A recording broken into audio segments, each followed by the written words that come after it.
Especialmente con la detección temprana de la sordera. De ese tema vamos a estar hablando y también de cómo mejorar la calidad de vida, no solo de los más pequeños, sino también de adultos mayores. Lo haremos con nuestros invitados que ya nos acompañan esta mañana. Por un lado está el doctor Gabriel Charlone, asistente de la Cátedra de Otorrinolaringología del Hospital de Clínicas. Bienvenido, Gabriel. Buenos días, gracias. Y el profesor adjunto Andrés Saibene, doctor Andrés Saibene también, también profesor adjunto de la Cátedra de Otorrinolaringología, palabra que hay que decir muchas veces para que sea completo y fluido. Buenos días, muchas gracias. Buenos días, gracias a ustedes por la visita. Miren, comenzaría por preguntarles algo a modo de titular. No puedo dejar de reparar en ese aparato que seguramente, bueno, tiene que ver con nuestro tópico. Se está haciendo mucho énfasis en la detección temprana de la sordera. ¿Cómo se puede lograr esto? Bueno, en definitiva, el diagnóstico temprano de la sordera se hace hace muchísimos años a nivel mundial, desde el año 1980 en Estados Unidos y Europa. En Uruguay, por un decreto en el año 2008, en el año 2009, en todas las instituciones, tanto públicas como privadas, se realiza el diagnóstico precoz, es decir, se hace un cribado, un screening neonatal a todos los niños recién nacidos, antes del alta de la maternidad. Este es un estudio que se llama autoemisiones acústicas o también se llama emisiones autoacústicas. Se hace con un aparato que eventualmente después, si quieren, podemos ver el funcionamiento.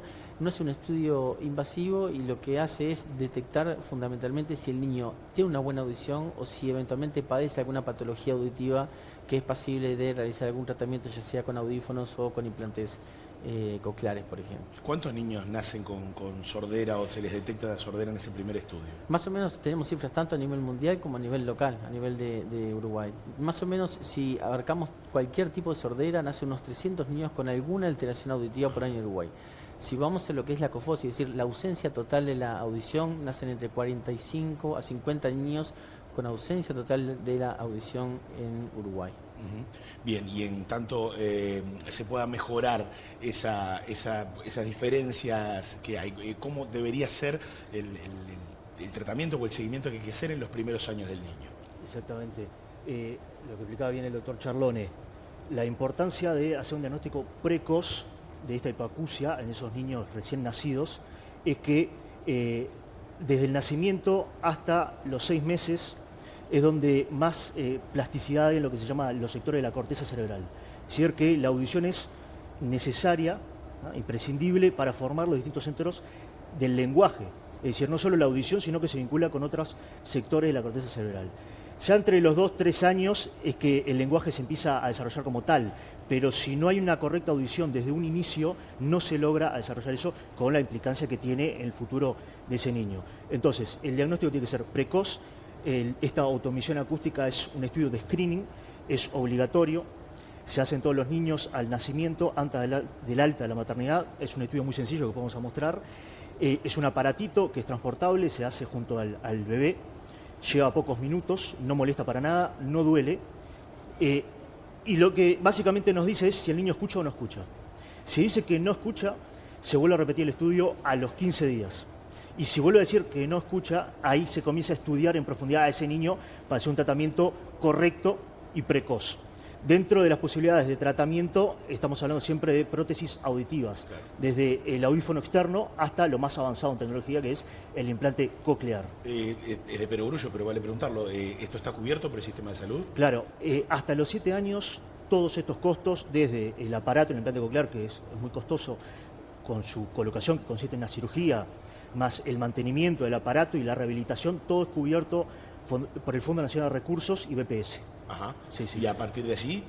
Igualmente habría una aclaración porque lo importante, como decíamos anteriormente, según las cifras, nacen unos 45 o 50 niños sordos, así con ausencia total en la audición, la cual los audífonos no tenían no brindarían una resolución a ese niño, ¿no? Entonces, aquí en Uruguay se colocan entre 15 a 20 implantes cocleares por año, con lo cual quedarían unos 20, 25, 30 pacientes que no podrían acceder a la colocación de ese implante coclear, con lo cual, desde el punto de vista de la parte de la maduración del lenguaje y tanto desde el punto de vista también psicoafectivo, intelectual, esos niños quedarían un poco rezagados, ¿no? Claro. Vamos a ver el Sí, aparatito por supuesto. para que nos muestren entonces. Y aquellos, por ejemplo, seguramente hay un montón de televidentes que o están esperando familia o no están familiarizados Exactamente, con este sí, sí, tipo sí. de análisis, así que adelante. Para que sepan que se lo van a hacer cuando nace, ¿no? Antes del alta. Es un estudio que no es invasivo, que es repetible.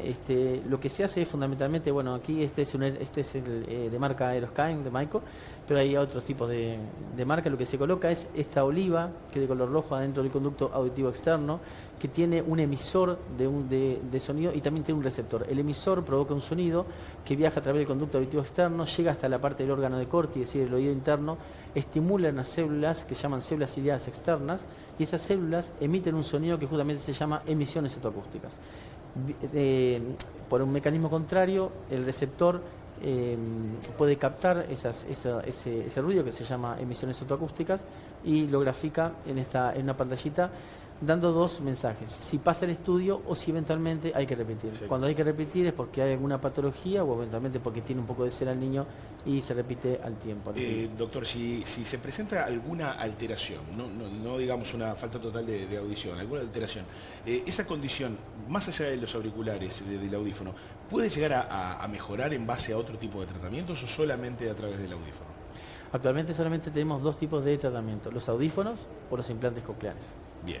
Y eso es, digamos, es algo que luego va a acompañar al niño en el resto de su desarrollo. Exactamente, sí. Lo más importante acá como concepto es lo que decía el doctor Andrés, es decir, el diagnóstico tiene que ser ante los 3 meses de vida y el tratamiento ante los 6 meses de vida. ¿Por qué? Porque si nosotros logramos un tratamiento precoz, podamos tener un desarrollo de la plasticidad neuronal mucho mejor, más avanzada, con un equipamiento, con un estímulo auditivo lo suficientemente bueno como para poder ayudar al niño. ¿Se pueden presentar casos de un niño que en principio pase este primer test exitosamente, pero luego a lo largo de su vida vaya, percibiendo una pérdida gradual de la audición?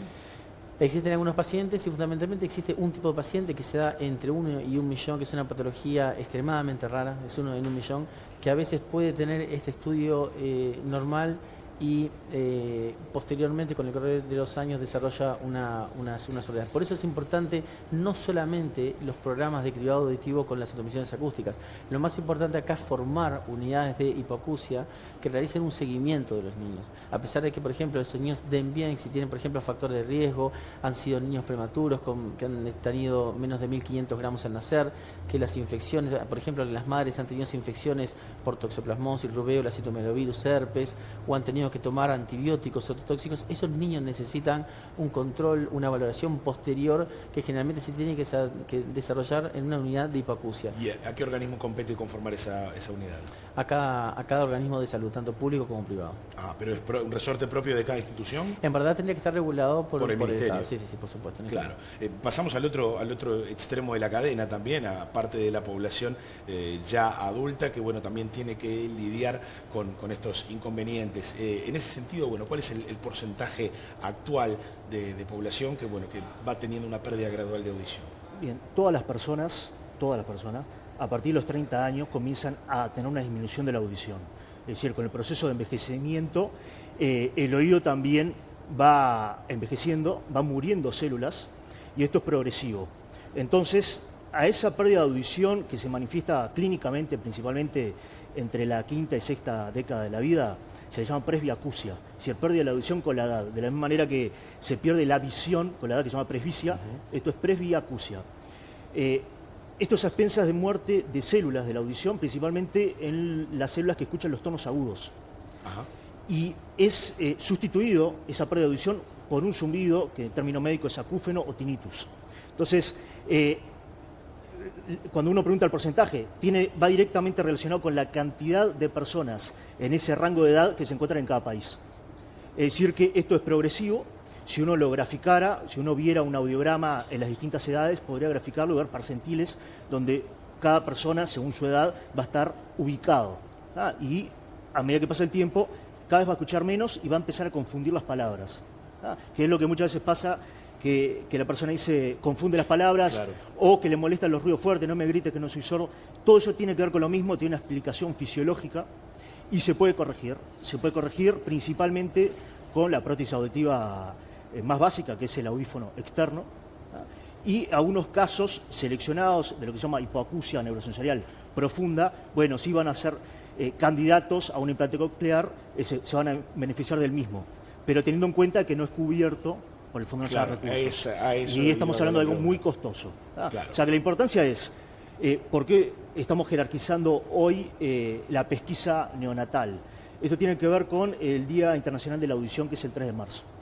Si la Sociedad de Otorrinolaringología del Uruguay, junto con la cátedra de otorrinolaringología del Hospital de Clínicas y el apoyo del Sindicato Anestésico Quirúrgico, estamos promoviendo, dando charlas informativas en vistas a ese día, donde este año elegimos hablar de pesquisa de hipoacusia neonatal. Esto es en base a recomendaciones de la Organización Mundial de la Salud, que va año a año sugiriendo cuál es el tema. Nosotros consideramos que este era capaz que, ya que es la primera instancia en que se hace en Uruguay, apuntar a ese tema. Va a haber una serie de actividades vinculadas. La idea sí, estamos tratando de organizar algún tipo de actividad en el Hospital de Clínicas, probablemente también en el Pereira Rosell. Y lo otro, que no quiero que se olvide, que bien comentaba Gabriel, es, si bien este estudio es muy efectivo, hay un porcentaje que no es detectado por esta automisión. Ajá. Es decir, hay dos posibilidades. O que la hipoacusia o esa sordera fuera tan leve que no la detecta el aparato y la desarrolla en los meses siguientes, o estamos hablando de hipoacusias adquiridas, es decir, que no tienen nada que ver con el nacimiento, sino que aparecen después. Por eso es fundamental, aparte de toda esta promoción, es informar tanto a los padres como a los logopedas, es decir, a los maestros del jardín, etcétera, de que observen al niño si ellos consideran de que puede estar escuchando menos, Claro. Si tiene un lentecimiento en el desarrollo del lenguaje, bueno, enseguida hay que derivarlo a pediatra y otorrinolaringólogo para hacer la evaluación y tratarlo a tiempo. Está claro, así que bueno, no solo la atención, digamos, dentro del hogar, sino en todo lo que es el entorno de ese niño para realizar una temprana detección. Doctores, Charlones Aivene, muchísimas gracias por habernos acompañado Gracias a esta ustedes. mañana y esperamos las novedades en torno a las actividades del 3 de marzo, me había 3 de dicho, marzo. ¿verdad? Muy bien, muchísimas gracias. Gracias. ambos. Gracias a ustedes.